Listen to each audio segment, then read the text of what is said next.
अस्सलाम वालेकुम फवाद। वालेकुम सलाम सर, क्या हाल है आपका? अल्लाह का शुक्र। आवाज़ आ रही मेरी? जी जी सर। अच्छा, मैं पहले सारे ऑनलाइन हो जाएं फिर प्रेजेंटेशन। फवाद, आप लोगों ने दे दी थी प्रेजेंटेशन? ऐसा हमारी नहीं हुई थी, अभी देनी है हमें। ठीक है।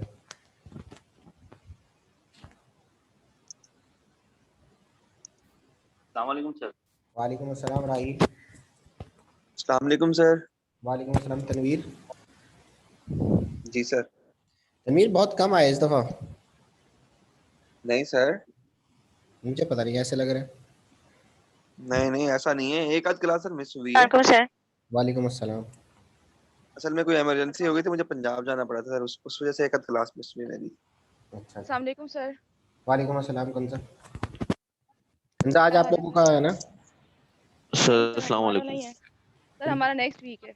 वालेकुम। वालेकुम अस्सलाम मुश्ताक। सर आज हम लोग देंगे, मैं, फवाद, तहसीन और अयाज। तो तहसीन और आयाज से कहें ऑनलाइन हो।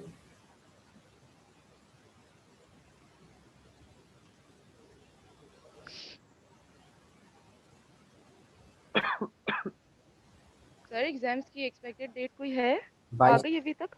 22। 22 और 22। इंशाल्लाह। 22 से स्टार्ट होंगे इंशाल्लाह। इंशाल्लाह।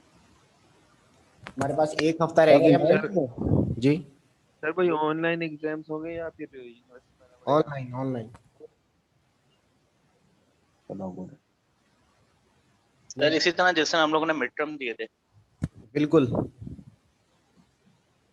लेकिन अब ये ईएलएमएस में होंगे। प्रीवियस की तरह जैसा लास्ट टाइम ईएलएमएस में हुआ था। बिल्कुल, जो पिछले साल दिया था ना, पिछले सेमेस्टर में, सॉरी। जी जी।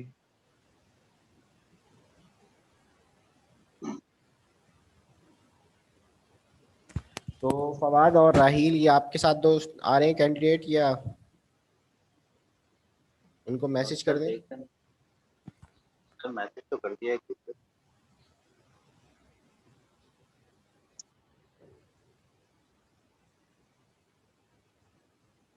बाकी कितने ग्रुप रह गए हैं? ग्रुप तो सर ये कोई 6 ग्रुप थे। A B C D E F, F G तक थे, एफ जी तक। तीन तीन ने दिया है ना अभी? जी। कोई 4 ग्रुप रहते हैं, 3 4 रहते हैं। चार रहते हैं, तो वो आखिरी वीक रह गया इसके बाद। इसको जल्दी वाइंड अप करें ताकि फिर मैं आपको मैं भी एक आध लेक्चर लेके इसको ख़त्म करूं, फिर पेपर के बारे में डिस्कस करेंगे।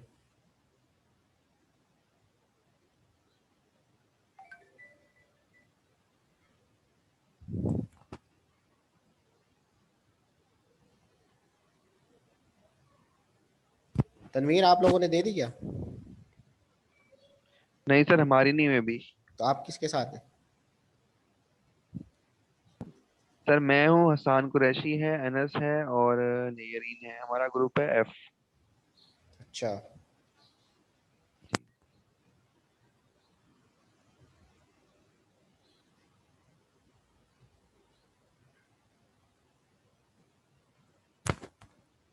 फवाद, आप लोग तो स्टार्ट करें मेरे ख्याल में।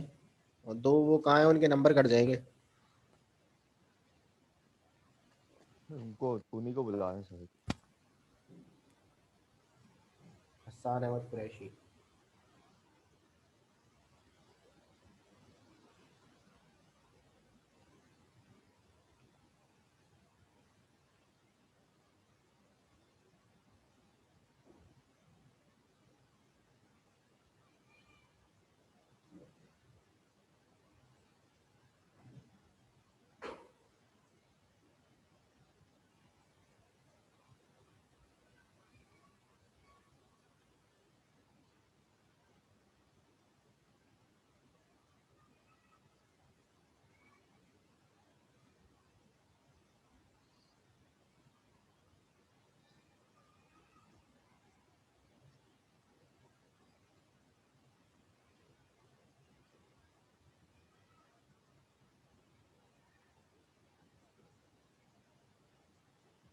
ये तो मैं स्टार्ट करूं?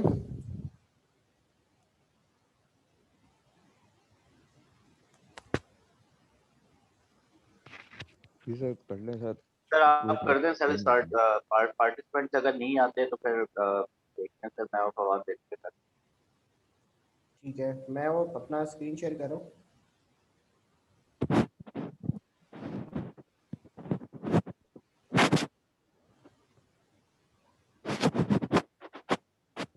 अच्छा, यहाँ तक हम पहुँचे थे 2.3 के एफ तक, इसके अंदर EMMP, यानी इसके बाद हम environmental management and monitoring plan बनाते हैं, जिसके अंदर हम ये चार पांच चीज़ें डिस्कस करते हैं। जिसके अंदर आ गया फर्स्ट ऑफ ऑल, मैं इसको बड़ा कर लूँ, इंस्टीट्यूशनल कैपेसिटी।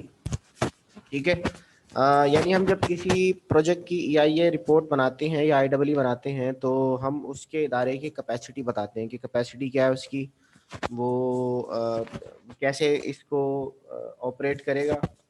कोई इन्वायरमेंटल डिपार्टमेंट खोलेगा अपने ऑर्गेनाइजेशन के अंदर और उसमें कोई रिप्रेजेंटेटिव हायर होगा जिसको हम EMR भी कहते हैं, इन्वायरमेंटल मैनेजमेंट रिप्रेजेंटेटिव। ठीक है, ये कैपेसिटी कहलाती है इदारे की। फर्ज किया आप लोग मुख्तलिफ इदारों में काम करें टेक्सटाइल सेक्टर के अंदर, तो टेक्सटाइल जो है अगर कहीं पे लगने जा रही है तो उसके अंदर उसके अंदर जो है वो इन्वायरमेंटल कंप्लायंस को कौन देखेगा, तो उसके हवाले से यहाँ हमें बताना है कि उस इदारे की कैपेसिटी क्या है।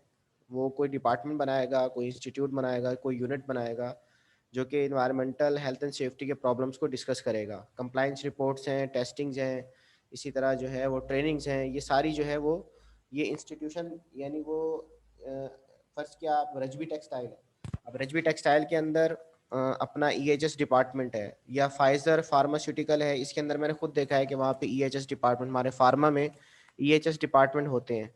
तो EHS डिपार्टमेंट जो है वो बेसिकली जो है वो इंस्टीट्यूशनल कैपेसिटी होती है किसी भी इदारे की। एबट कंपनी है, बड़ी बड़ी आपकी आर्टिस्टिक है, बहुत सारे इदारे हैं जिसके अंदर जो है वो कंपनीज अपनी कैपेसिटी के मुताबिक यूनिट खोलती हैं जो कि इन्वायरमेंटल हेल्थ एंड सेफ्टी को रन करता है। ठीक है, तो यहाँ हमने ये डिस्कस करना है कि जब ये प्रोजेक्ट, हम ये बताएंगे इसके अंदर कि जब ये प्रोजेक्ट लगेगा तो उसमें हम एक डिपार्टमेंट खोलेंगे जो कि इन्वायरमेंटल हेल्थ एंड सेफ्टी के इश्यूज़ को डिस्कस करेगा। कंप्लायंस रिपोर्ट्स होंगी, उसके अंदर हायरिंग होगी, उसका एक रिप्रेजेंटेटिव होगा जो उसको उस डिपार्टमेंट को चलाएगा, उसको रन करेगा, उसको कहते हैं EMR, इन्वायरमेंटल मैनेजमेंट रिप्रेजेंटेटिव। ठीक है, वो सारे हेल्थ सेफ्टी और इन्वायरमेंट के इश्यूज़ को देखेगा।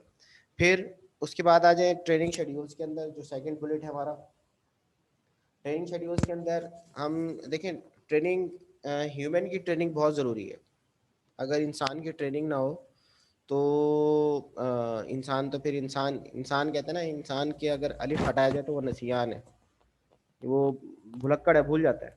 तो किसी भी इंसान की ट्रेनिंग ना हो तो वो अल्टीमेटली वो चीज़ें भुला दी जाती हैं। ठीक है, तो इस वजह से ट्रेनिंग शेड्यूल्स हमने डिस्कस करने हैं कि ट्रेनिंग जैसे डिपार्टमेंट्स के अंदर, मुख्तलिफ डिपार्टमेंट्स के अंदर फायर ड्रिल्स होती हैं। फायर ड्रिल्स का मतलब क्या होता है, उनका उनका बेसिक काम क्या होता है कि वो ट्रेनिंग कराती हैं, वो याद दहानी कराती हैं कि भाई आग लगेगी तो आप कैसे उससे बचेंगे। इसी तरह इन्वायरमेंट की भी आपकी क्या क्या ट्रेनिंग्स होंगी, उसके शेड्यूल्स क्या होंगे। आप 3 महीने बाद कंडक्ट करवाएंगे उसकी ट्रेनिंग, या वो बाई एनुअली होगी, या फिर साल में एक दफ़ा होगी।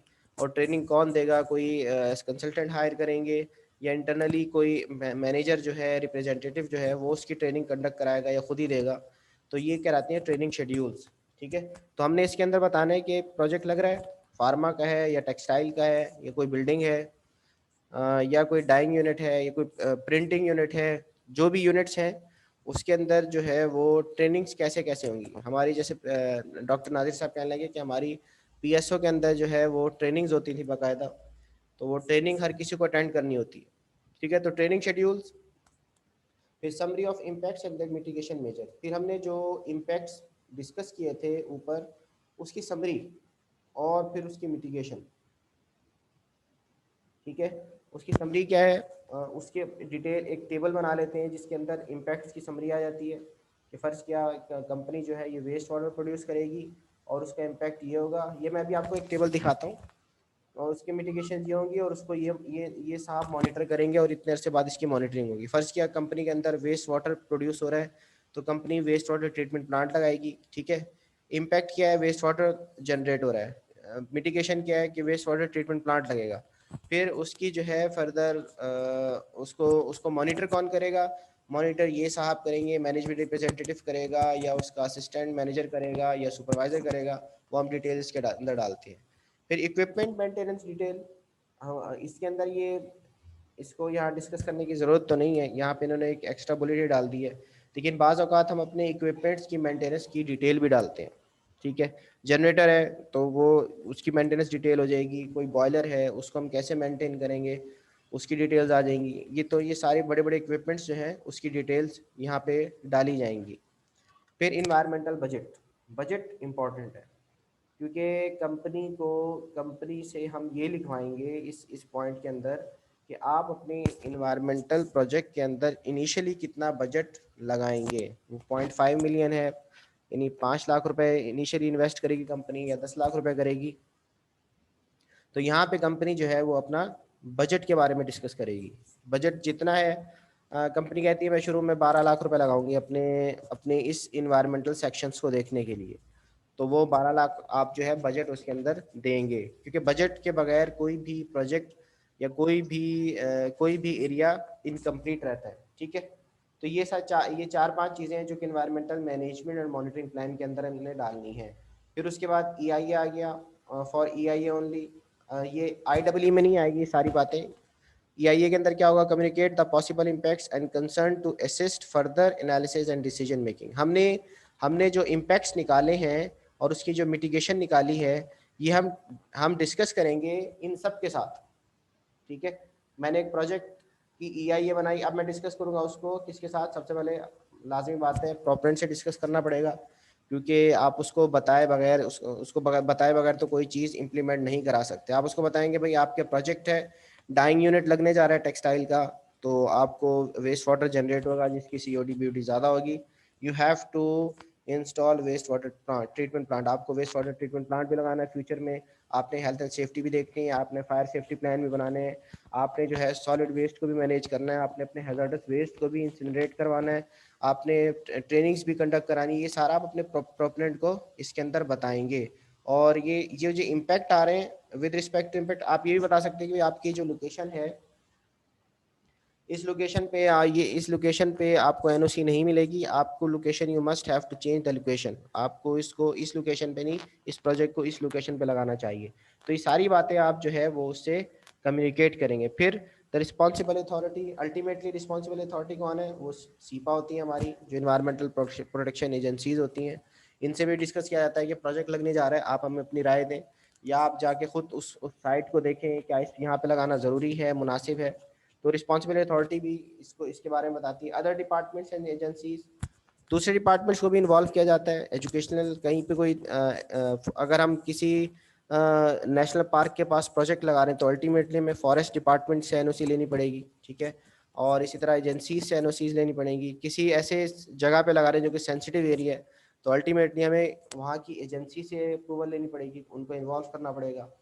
तो वाटर डिपार्टमेंट है, वाटर डिपार्टमेंट को इन्वॉल्व करना पड़ेगा अगर आप पानी की कंजम्पशन बहुत ज़्यादा कर रहे हैं।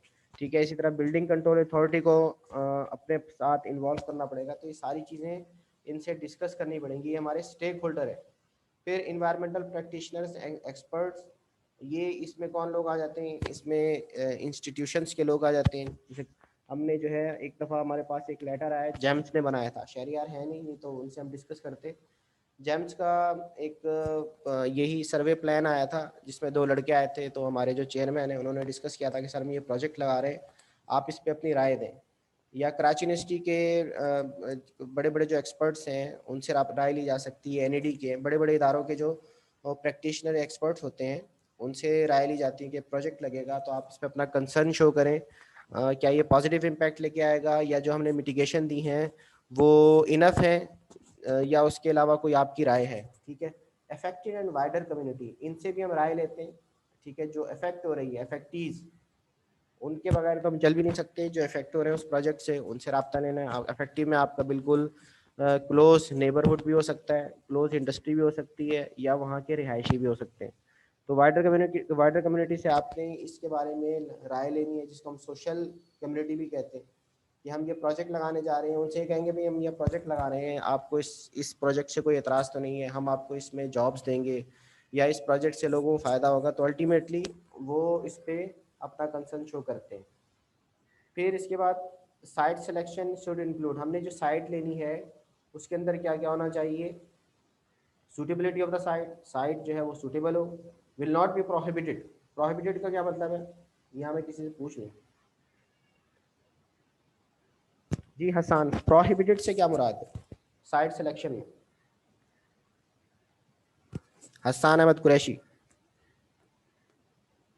जी सर, सर साइट सिलेक्शन में प्रोहिबिटेड एरियाज वो होते हैं जो मतलब जैसे गवर्नमेंट ने उनको जो है किसी भी इंडस्ट्रियलाइजेशन के लिए या एंथ्रोपोजेनिक एक्टिविटी के लिए बंद किया हुआ हो, एग्जाम्पल क्या हो वो सकती प्रोहिबिटेड है, एरियाज। एग्जाम्पल क्या हो जी सकती सर। है, एग्जाम्पल। सर एग्जाम्पल ये हो सकती है जैसे कीर्थर नेशनल पार्क है, या बलूचिस्तान जीरिक वुडलैंड है एक हमारा, सही और है। हिंगोल नेशनल पार्क, फिर नेशनल या कोई पार्क्स हो गए, रामसर साइट्स है। नेशनल जी पार्क्स हो नेशनल गए, पार्क्स हो गए वेटलैंड्स हो गई, ये या हमारी रामसर प्रोहिबिटेड साइट्स एरिया। हो गई। अच्छा मुझे एक बात बताएं, जी सर। एक प्रोजेक्ट, एक बंदा है जो कि प्लास्टिक से जो है वो अपना प्लास्टिक के दाने से जो है बॉटल्स बना रहा है, क्या ये प्रोजेक्ट जो है अगर वो लगाना चाहे किसी रेजिडेंशियल एरिया में तो क्या ये प्रोजेक्ट उसके लिए प्रोहिबिटेड होगा? हसन।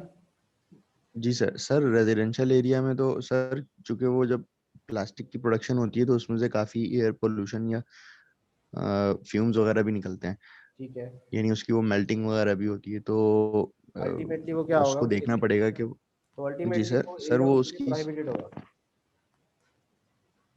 जी सर ममनू है सर अगर अगर वो नहीं लगा सकता वो।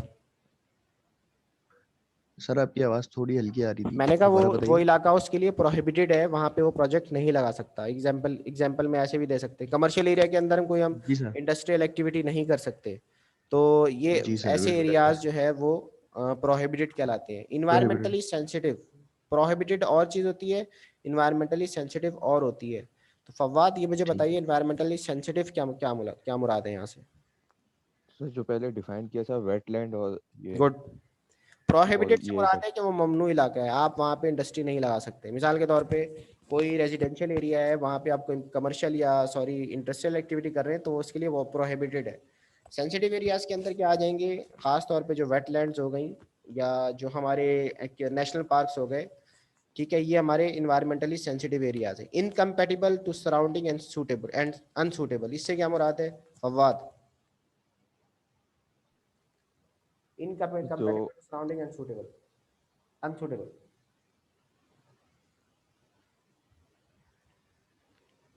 मुश्ताक। सूटेबल था सर। सर ये यही बता रहा है कि यहाँ पे इस एरियाज में आप इंडस्ट्रीज जो है वो नहीं लगा सकते, मतलब प्रोहिबिटेड। इनकम्पेटिबल टू सराउंडिंग से क्या मुराद होगा मुश्ताक? सर एनवायरमेंटल जो डिस्टरबेंस क्रिएट करता है ना उसको इनकम्पेटिबल सराउंडिंग कहते हैं। ठीक है, सराउंडिंग सूटेबल ना हो, मींस वही है। सूटेबली फिट ना हो, ठीक है। चले अच्छा आगे, असेसिंग इम्पैक्ट्स। अब इम्पैक्ट्स को हम कैसे असेस करेंगे, उसके आइडेंटिफिकेशन ऑफ ऑल इम्पैक्ट्स, पहले तो हम आइडेंटिफाई करेंगे तमाम इम्पैक्ट्स को, ठीक है, जिसके अंदर जो है वो रिलेटेड टू वाटर आ गया, ठीक है, उससे नॉइस आ गया, उसकी एयर एमिशंस आ गई, उसकी साइट लोकेशन हो गई, ये सारी हम तमाम लोकेशन उनको आइडेंटिफाई करेंगे। और फिर मैथडोलॉजीज़ हैं, इन मैथडोलॉजीज़ को एक या एक से ज़्यादा हम अडॉप्ट कर सकते हैं, ठीक है, एक भी लगा सकते हैं या सारी भी। चेकलिस्ट बना लेते हैं हम कि भाई इस चेकलिस्ट के अंदर ये चीज़ें हैं, अगर ये फुलफिल हो रही है चेकलिस्ट बना के हम इसको एसेस करते हैं। दूसरा मैट्रिक्स बना के, ये भी एक मेथड है।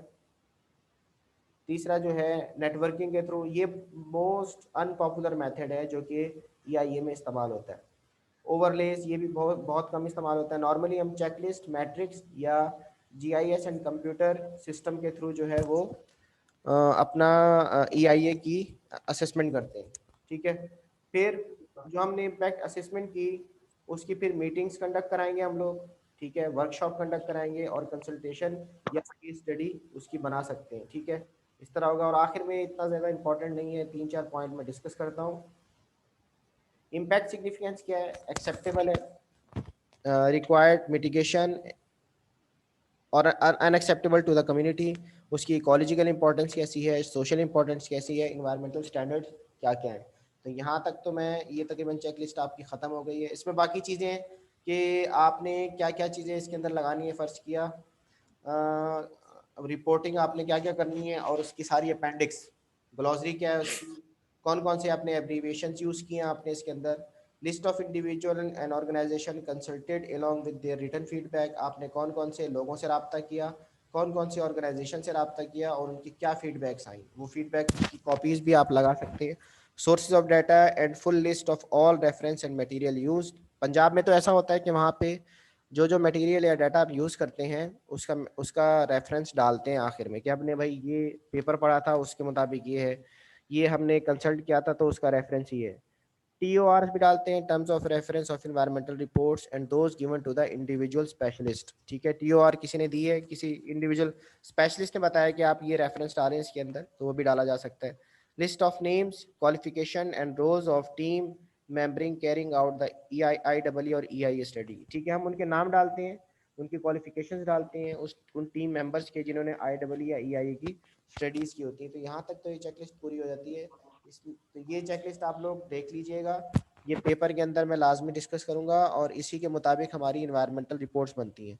यहाँ तक तो मैं अपना लेक्चर को ख़त्म करता हूँ। और दूसरा ये कि सर उसामा, जी गनी, अगर सर आपके पास चेकलिस्ट फुल हो किसी का, या मतलब सैंपल फॉर्म में, तो क्या वो हमें मिल सकता है? वो मैं आखिर में शेयर करूँगा गनी, एक रिपोर्ट मैंने बनाई थी अच्छा इसी के ठीक, मुताबिक, तो वो मैं शेयर कर ठीक दूंगा। है सर, वो और भी क्लियर हो जाएगा सर। I am sorry. बिल्कुल बिल्कुल बिल्कुल क्लियर हो जाएगा। अच्छा गनी, आप लोगों ने तो प्रेजेंटेशन दे दी थी, जी सर। अब बारी है मेरे ख्याल में तहसीन आ गए, और कौन आया, तहसीन, फवाद, राहिल। और चौथे कहाँ हैं? आपके साथ चौथा कौन था? अयाज नूर। अयाज नूर नहीं आए। चले फिर आप तीन तो स्टार्ट करें। अच्छा फिर मैं पहले पूछ लूँ कि आप लोगों में से इस चेक लिस्ट में किसी को किसी हवाले से कोई क्वेश्चन है तो पूछ ले।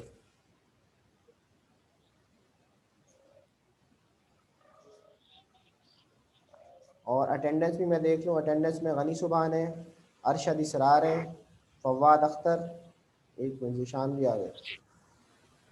सर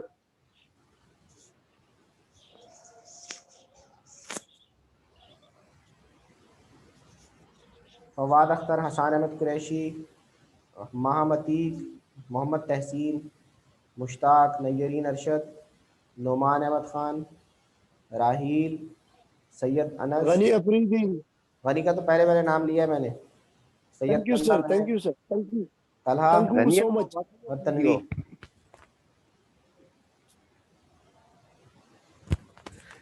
ठीक है, ये फिर स्टार्ट करेंगे आप लोग। सर हमारे नंबर बता सर, कितने नंबर दिए आपने हमें? मैंने तो एक नंबर भी नहीं दिया अभी तक।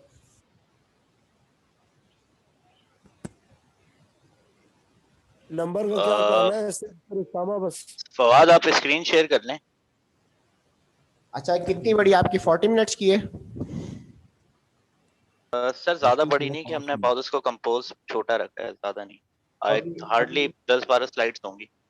अच्छा फिर मैं आपको लिंक दे दूं, वो होस्ट बना दूं, होस्ट। सर फवाद को बना दी।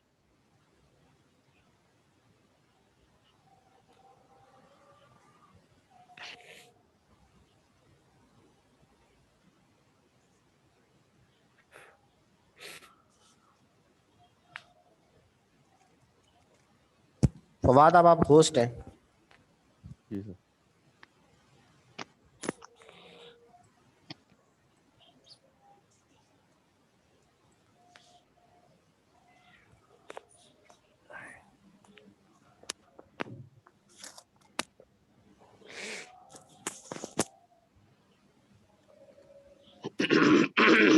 टॉपिक तो बहुत ही आसान है। जी सर। लेकिन इसमें क्वेश्चनिंग करूंगा दबा के। सर रहम करें। सर हमारे हिसाब से कीजिएगा सर। नहीं भाई, सर करेंगे, अपने हिसाब से नहीं होगा, सर के हिसाब से होगा। अच्छा तहसीन भाई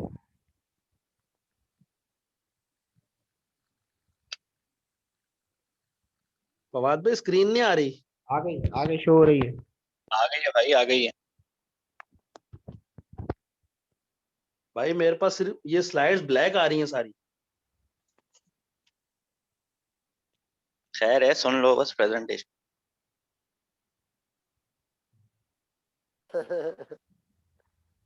तहसीन भाई आ जी रही है अब बस लाइट। यार वो ब्लैक ब्लैक आ रहा है सब, सर स्लाइड्स ब्लैक आ सुम्मुन रही बुकमुन सुम्मुन बुकमुन उम्मुन फहुम ला यरजून पढ़ लो, हो हैं। जाएगी।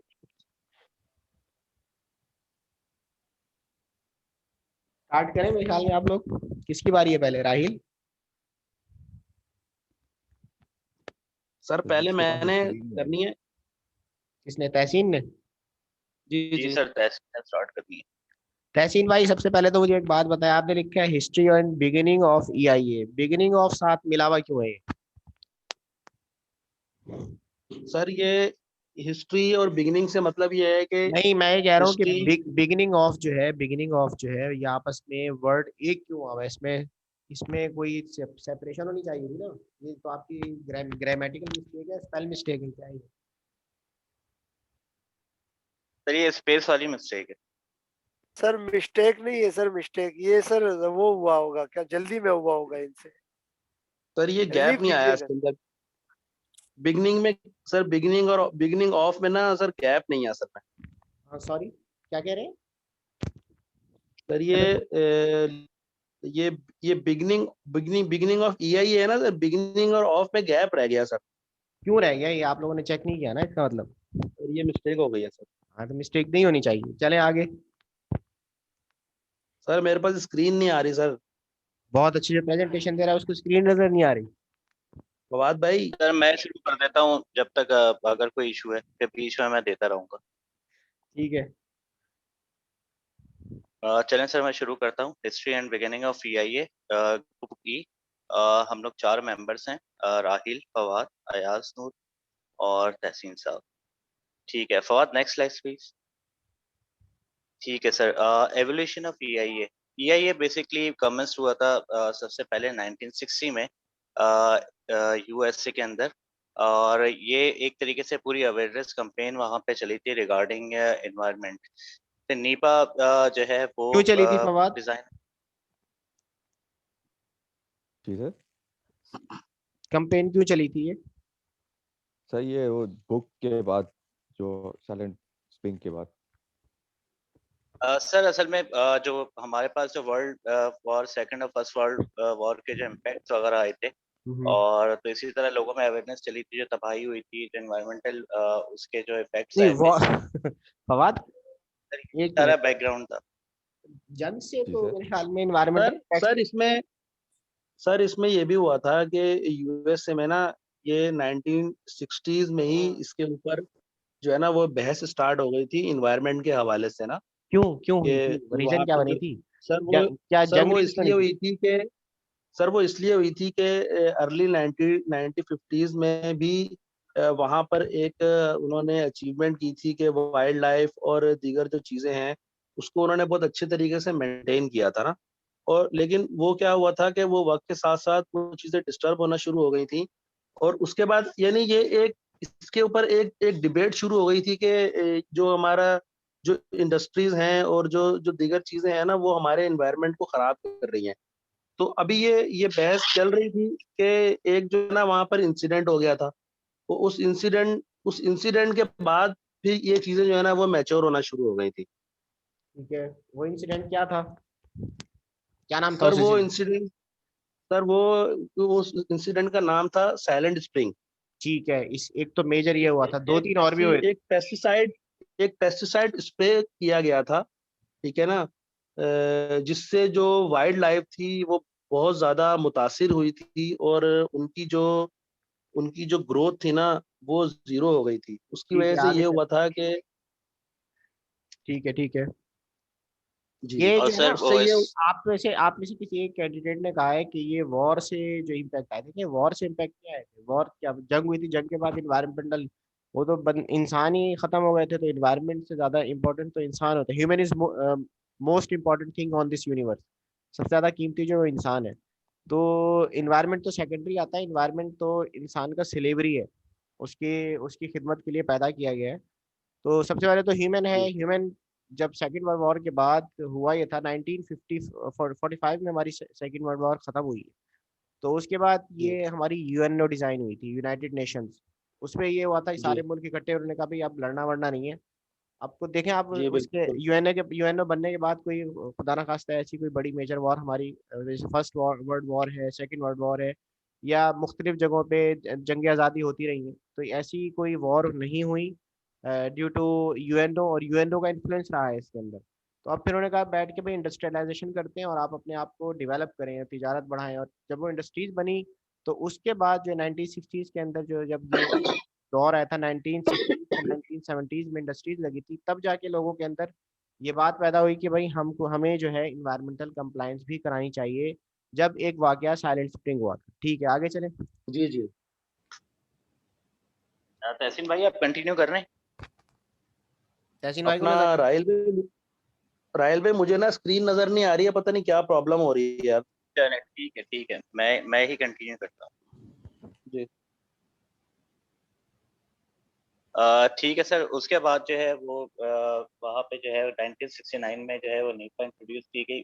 सॉरी, नीपा जो था उससे EIA का जो है वो प्रोसेस वगैरह स्टार्ट हुआ। नीपा इज द और abbreviation of national environmental national protection पक्का national environmental protection act authority, sorry. You are authority. Not sure कि आपके ये जो नीपा लिखा हुआ है, इसका ये किस चीज का मुखफ़फ़ कह लें या एब्रीविएशन है? सर ये नेशनल इन्वायरमेंटल पॉलिसी एक्ट है ये। हाँ, तो ऐसे बताएं ना, नेशनल एनवायरमेंटल पॉलिसी एक्ट, ये आपको पता होना चाहिए। जी ठीक है, आगे सर वो चलें। सीपा वालों के साथ काम कर करके ये सीपा वालों के साथ काम करके क्या आप वो सारा नेशनल एनवायरमेंटल प्रोटेक्शन एजेंसी बना रहे थे इसको? सर ये सीपा के साथ काम करके और चीपा का खाना खा के ना वैसे हो गए। चलें ठीक है, आगे चलें। तो जो EIA का जो पर्पस था वो था डिसमिट इंफॉर्मेशन अबाउट एनवायरमेंट। ठीक है, ठीक है फवाद, आगे चल। सर बाकी जो है फिर ये इस तरह के एंड एनवायरमेंटल हुआ, जो है वो सही है। एक्ट डिफरेंट कंट्रीज वगैरह में भी इंट्रोड्यूस करवाए गए। ऑस्ट्रेलिया में 1974, थाईलैंड 1975, फ्रांस 1976, फिलीपींस 1978 विच और Pakistan. Country was the first to adopt environmental impact assessment? कौन बताएगा ये? Sir USA। नहीं, आप तमाम हाउस में से पूछ रहे हो, किसी को पता है कुछ? डेट में है सर। सर USA ने किया था 1969 में। यूएस ने तो पॉलिसी एक्ट बनाया था ना, इम्प्लीमेंटेशन की बात कर रहा जी हूँ। जी पॉलिसी एक्ट बना के चुप हो गए थे वो। EIA ऑस्ट्रेलिया और मलेशिया ने स्टार्ट किया था। जी बिल्कुल, एग्जैक्टली आपने लिखा हुआ भी ऑस्ट्रेलिया में। सबसे पहले ऑस्ट्रेलिया एंड मलेशिया ने अडॉप्ट किया था, न्यूजीलैंड भी इसमें आगे आ गया था। गुड, आगे चले। ये हिस्ट्री में आप लोगों ने ये बताना था कि भाई कब कैसे स्टार्ट हुआ, रीजन क्या बनी उसकी, और जो है क्या वाकयात हुए थे। फिर उसके बाद जो है वो एक्सटेंशन कैसे हुई, कहाँ कहाँ वो जाके फैला, किस कंट्री ने सबसे पहले अडॉप्ट किया। चलें आगे चलें। चले अच्छा फवाद, अब आप देंगे साइलेंट स्प्रिंग के ऊपर। जी तो ये बुक फिर लॉन्च हुई थी। ये जो बुक लिखी गई थी साइलेंट स्प्रिंग, ये इन्वायरमेंटल जो भी एक्टिविटीज हुई वो इसके बाद ज़्यादा स्टार्ट हो गई थी। आवाज़ थोड़ी सी ऊंची। ये इसके बुक के बाद ज़्यादा एक्टिव हो गई थी इन्वायरमेंटल सारी पॉलिसीज, और जितने भी मुल्क थे वो उसके बाद, क्योंकि ये इन्वायरमेंट पे इफेक्ट कर रहा था, जो सिंथेटिक पेस्टिसाइड जो ये यूज़ कर रहे थे उसकी वजह से। किसने लिखी थी ये फवाद? जी सर, किसने लिखी थी? Richard Carson sir. ठीक है, खातून थी मर्द थे? खातून थी सर। खातून थी सर। ठीक है, आगे। पेस्टिसाइड कौन सा यूज हुआ था? Sir DDT। Sir DDT powder हुआ था। गुड, अच्छा आगे। सर ये वर्ल्ड वॉर 2 से स्टार्ट हुआ था। डीटीटी जो यूज़ हो रहा था वो मलेरिया और टाइफाइड के लिए यूज़ होता था, और ये बाद में इसको जब इन्वेस्टिगेट किया गया तो इसको बैन कर दिया गया था। DDT is the abbreviation of, किस चीज का एब्रिविएशन है? Di ethylene diamine, di chloro di हाँ एथिलीन और ट्राई करके कुछ सर ट्राई और करके एक कुछ और है, ये तो केमिस्ट्री वाले बताएंगे। ठीक है आगे चले। ये डाइफिलीन डाई क्लोरो डाई एथिलीन और और क्लोरोइथेन। नहीं, टी से आगे आखिर में कुछ आता है ना, टी से। जी सर डाई ट्राई करके क्लोरो कुछ है सर। डाइमाइन सर ट्राई ये ट्राइक्लोरोइथेन। है ये सर ट्राइक्लोरोइथेन। हाँ सही है। तो फिर ये इंटरनेशनली बाइंडिंग डॉक्यूमेंट्स जो ट्रीटी और प्रोटोकॉल्स के हिसाब से हुए हैं, और उसके बाद फिर नॉन लीगल बाइंडिंग कुछ डॉक्यूमेंट्स थे जो रेजोल्यूशन और रिकमेंडेशन थी, और फिर गाइडलाइंस एंड डेवलपमेंट और ओवरसीज पे कुछ प्रोजेक्ट्स पे गाइडलाइंस दी गई। उसके बाद जो सर मतलब इसके बाद जो एक्टिविटीज़ हुई इंटरनेशनली वो ये थी कि लीगली डॉक्यूमेंट्स हुआ और नॉन लीगल डॉक्यूमेंट्स। उसके बाद sir national environmental programme start हुआ जो यूएन ने स्टार्ट किया, और 1982 में स्टार्ट हुआ, और ये सारा जो नेचर पे इफेक्ट और इम्पैक्ट आ रहा था उसकी इन्होंने साइड वर्किंग स्टार्ट की थी।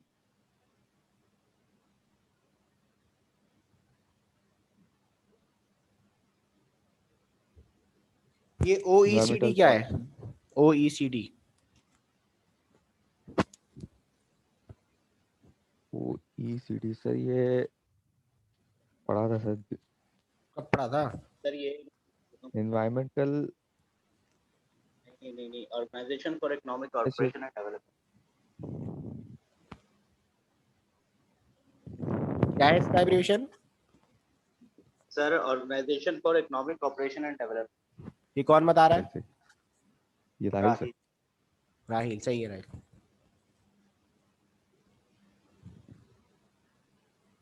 सर ये फिर 1972 में जो फर्स्ट ह्यूमन एनवायरनमेंट कॉन्फ्रेंस हुई थी 1972 में।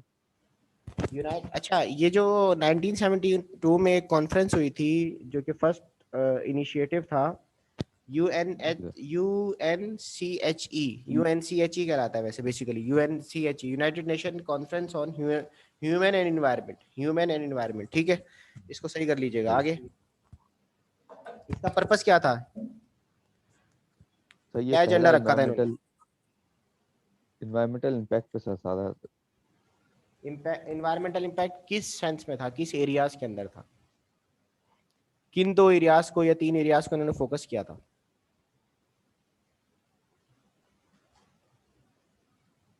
ये CSS के एग्जाम में भी आता है बाज़ औक़ात, इतना सर इम्पोर्टेंट। इन्होंने आई थिंक उसको किया था, फ्लोरा को किया था।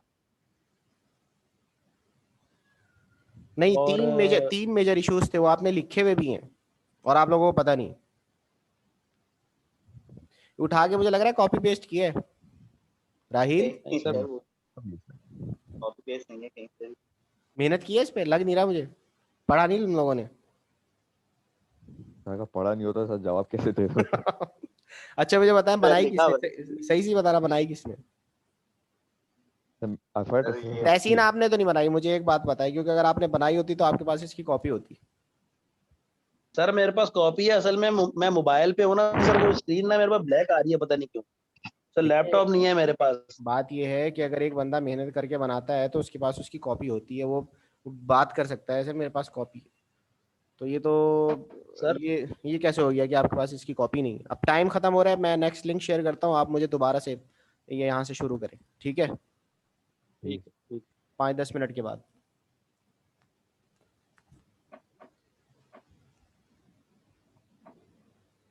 और होस्ट मुझे दोबारा बना दें या खत्म होने वाला है वैसे भी? ठीक है सर आप हो गए होस्ट। सर 11:30 को रख लें दूसरे को। क्या कह रहे हैं?